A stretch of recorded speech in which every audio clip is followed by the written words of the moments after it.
आदाब, hello friends. आज हम नहारी बनाएंगे प्रेशर कुकर में और होममेड मसाला से। तो हमारी रेसिपी है how to cook nihari with homemade masala in pressure cooker, जो कि बहुत आसान है बनाना। आप एक बार मसाला बना के रख लेंगे तो आपको बार बार बनाने की ज़रूरत नहीं पड़ेगी। बिना प्रिजर्वेटिव का मसाला है, फ्रेश अरोमा है उसमें, जो कि हमने अभी तैयार किया है। तो आप भी इसको बना के 1 से 2 महीने के लिए मसाले को रख सकते हैं, और जब जब आपको नहारी बनानी हो उस मसाले को यूज़ करते हुए बना लें। आप उस मसाले को इंस्टेंट भी बना सकते हैं, उसी वक्त आप तैयार करें, क्योंकि सारे खड़े मसाले तो घर में रहते ही हैं। तो बस आपको उनको जो मैंने तरीका बताया वैसे कर लेना है और इंस्टेंटली आप मसाला तैयार कर सकते हैं। आपको रेडीमेड पैकेट्स वो ख़रीदने की जरूरत नहीं, क्योंकि वो लाइफ बढ़ाने के लिए उसमें प्रिजर्वेटिव मिलाया जाता है, जो कि सेहत के लिए ठीक नहीं है। तो सबसे पहले हम नहारी का मसाला तैयार करेंगे। वैसे मेरे चैनल पर पड़ा हुआ है, लेकिन मैंने सोचा कि दोबारा मैं बता देती हूँ कि किस तरह से नहारी का मसाला बनाना है। तो 2 टीस्पून काली मिर्च है, 2 स्टार एनीस हैं, 2 टीस्पून कोरिएंडर सीड्स हैं, धनिया के बीज हैं ये, 2 टीस्पून सौंफ है, 2 टीस्पून ज़ीरा है, 14-15 लौंग हैं, 4 बड़ी इलायची हैं, 1 पूरा जायफल जावित्री का ये 2 टुकड़े हैं ये, और 2 ये पीपली है जो उसका खास इंग्रेडिएंट है नहारी का। दालचीनी के 2 टुकड़े हैं 2-2 इंच के। बाकी कुछ पाउडर स्पाइसेस जो मैंने अलग किए हैं। 4 टीस्पून लाल मिर्च है, 2 टीस्पून मैंने ये कश्मीरी लाल मिर्च ली है, 1 टीस्पून हल्दी है और 2 टीस्पून नमक है। एक बड़ी सी प्याज को मैंने चॉप कर लिया है। आटे की हमें ज़रूरत पड़ेगी, अगर आटा नहीं है, अगर आटा नहीं यूज़ करना चाहते तो आप मैदा भी यूज़ कर सकते हैं। इससे शोरबा गाढ़ा करने के लिए होता है, और जो एक लेस पैदा होता है वो इससे हो जाता है। तो ये हो गया, 4 टीस्पून लिया, इसको हम भून के तब इस्तेमाल करेंगे। मटन मैंने धो के रखा हुआ है, छलनी में रखा हुआ है, उसका पानी ताकि निकल जाए। तो सबसे पहले हम इन खड़े मसालों को भूनेंगे और फिर इनका एक पाउडर तैयार करेंगे।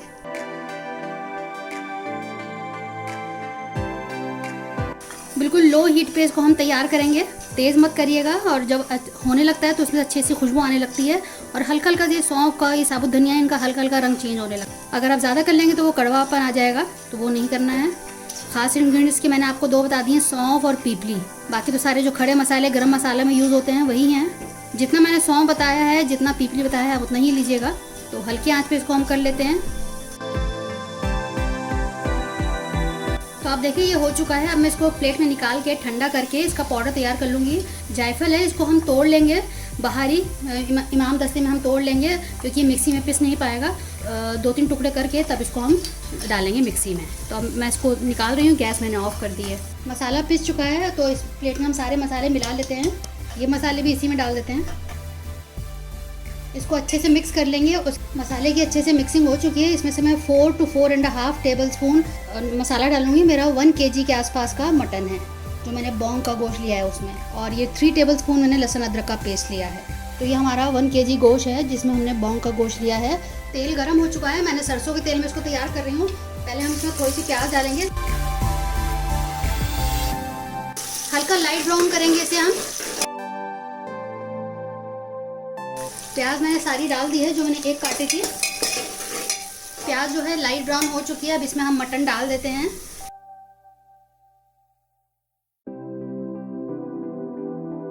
अब अच्छे से इसको भूनेंगे 2-3 मिनट, जब तक कि इसका कलर नहीं चेंज हो जाता है।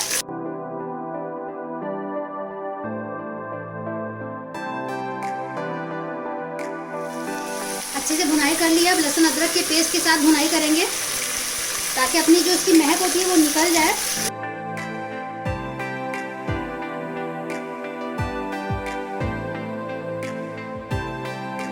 अब 3-4 मिनट इसको ऐसे ही छोड़ देते हैं मीडियम फ्लेम पे।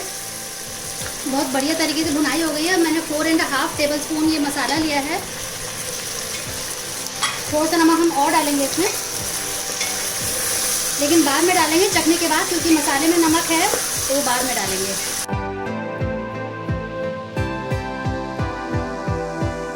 थोड़ा सा पानी डाल देते हैं तो मिलाने में आसानी रहेगी।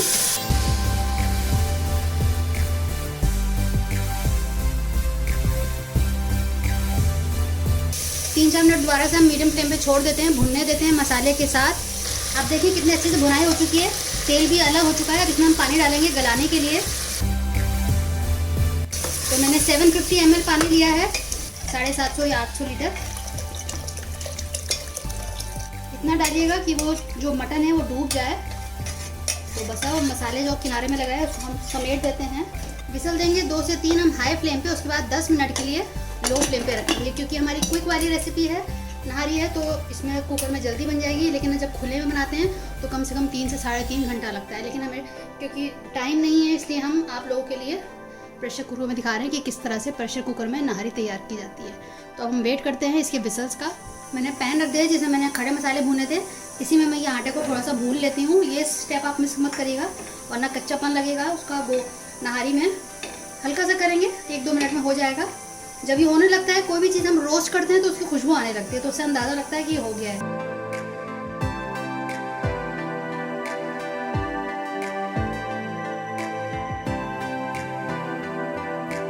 कुकर में सारी विसल लग चुकी हैं, उसको मैंने बंद कर दिया। उसको हम ठंडा होने का इंतज़ार कर रहे हैं।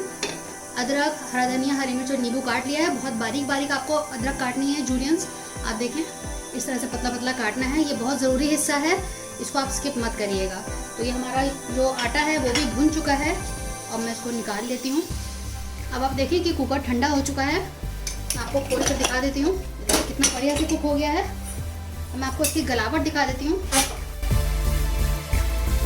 ये हड्डी अलग हो गई है, इससे क्या पता चलता है कि ये हो चुका है, कितने अच्छे से टूट जा रहा है। हमें बिल्कुल इस तरह से गला हुआ चाहिए कि बिल्कुल जब हम खाएं तो बिल्कुल हमें ज़्यादा मेहनत ना करनी पड़े। इस तरह से रेशा दिखना चाहिए, लेकिन आराम से कितना अच्छे से कुक हो गया है। अब हम इसका जो तेल है उसको निकाल लेते हैं।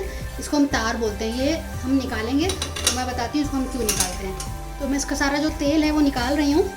इसको हम इसलिए निकाल रहे हैं क्योंकि जब हम आटा डालेंगे, आटे का घोल, तो उससे क्या होगा कि सारा ये तार जो है एक दूसरे पूरा मिल जाएगा और फिर ये पूरी रौनक इसी ख़त्म हो जाएगी। आटा डालने से ये हो जाता है, तो इसलिए हमको निकालेंगे इसको और फिर बाद में ऊपर से डालेंगे।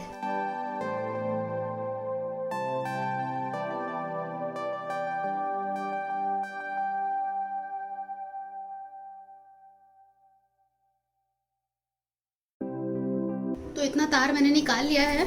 ये भुना हुआ मैदा है, इसमें मैं 1/2 टीस्पून ये नहारी का मसाला डाल रही हूँ। इसमें पानी डाल के इसका हम घोल तैयार कर लेंगे। तो अभी ये मैंने घोल तैयार कर लिया है, इसको मैं धीरे धीरे डालूंगी, उसको चलाती रहूँगी। फ्लेम दोबारा से मैंने ऑन कर दी है। अभी पूरा नहीं डालेंगे, देख लेते हैं कितनी ज़रूरत है, कितना हमें गाढ़ा करना है उस हिसाब से डालेंगे। देखिए मैंने जैसे ही डाला, जो इसका जो तेल है कम हो गया है, तो ये हम सारा डाल देते हैं। अब इसको 5-6 मिनट को लो फ्लेम पे पकने देते हैं और धीरे धीरे पकेगा, ये गाढ़ा होगा क्योंकि हमें ये आटा भी पकाना है। तो लो फ्लेम पे मैं छोड़ देती हूँ। आप देख सकते हैं कि तार जो है तेल बिल्कुल ख़त्म हो चुका है। अब मैं इसको ढक के पकाती हूँ 5 मिनट के लिए, फिर मैं आपको दिखाती हूँ। आप देखें ये 5 मिनट पक चुका है और अच्छी खासी इसमें कंसिस्टेंसी हो गई जैसी हमें चाहिए। ये देखिए, तो बस हम इसमें कुछ नहीं करेंगे। आप इस वक्त नमक चख लीजिएगा। मैंने नमक चखा तो 1/2 टीस्पून मैंने डाल दिया है और बहुत परफेक्ट तैयार हुआ है, बहुत अच्छा है। मैं इसको सर्व करके आपको दिखाती हूँ। अब आप इसको सर्व करें तो मैं दिखा देती हूँ कैसे सर्व करना है।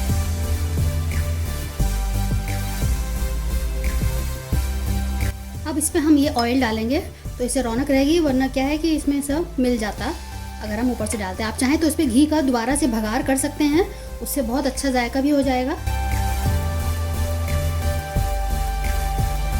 हरा धनिया डाल दें। अब इसको आप तंदूरी रोटी के साथ सर्व कर सकते हैं। थोड़ी हरी मिर्च, अदरक बहुत बारीक काटिएगा, तभी अच्छी लगती है, खूबसूरत लगती है। जो चीज़ देखने में अच्छी लगती है खाने में भी अच्छा लगता है। तो आप देखिए कितनी ज़बरदस्त नहारी कुकर में तैयार हो चुकी है, जो कि बहुत आसान है बनाना। और आपको बाज़ार से जो रेडीमेड निहारी के मसाले होते हैं आपको खरीदने की ज़रूरत नहीं है। आराम से घर में बनाइए, पहले से बना के रख लिए 1 से 2 महीने के लिए, और जब जब आपको ज़रूरत हो, नहारी का मसाला है ही, तो कुकर में बनाना कितना आसान रहता है। अगर आप इसको स्लो कुकिंग में बनाना चाहते हैं तो सेम प्रोसीजर से आप स्लो कुकिंग में बना सकते हैं। बस ढक के रख दिए, बीच बीच में चेक करते रहिए। आपको लगे कि पानी कम हो गया है तो पानी ऐड कर दीजिए। बिल्कुल इसी तरीके से आप बना सकते हैं खुले में। तो बनाइएगा, फीडबैक ज़रूर दीजिएगा, हमें आपके फीडबैक का इंतज़ार रहता है। शेयर कीजिएगा अपने दोस्तों के साथ, अजीज़ों के साथ। अगर आप मेरे चैनल पर नए आए हैं, मैं आपसे रिक्वेस्ट करूँगी कि आप मेरे चैनल को सब्सक्राइब करें। लाल बटन है सब्सक्राइब का, वो दबा दें। उसको दबाते ही एक बेल आएगी, बेल को दबा दें। जहाँ पे ऑल लिखा है वो दबा दें। अगर आप ऑल नहीं दबाएंगे तो आपको मेरे वीडियोज़ का नोटिफिकेशन नहीं मिलेगा। तो हो सकता है कि कुछ आपके काम की वीडियो हो और आपसे मिस हो जाए। अगली बार मिलते हैं किसी नई रेसिपी के साथ, तब तक के लिए शुक्रिया। देखते रहिए शहलाज अज़हर।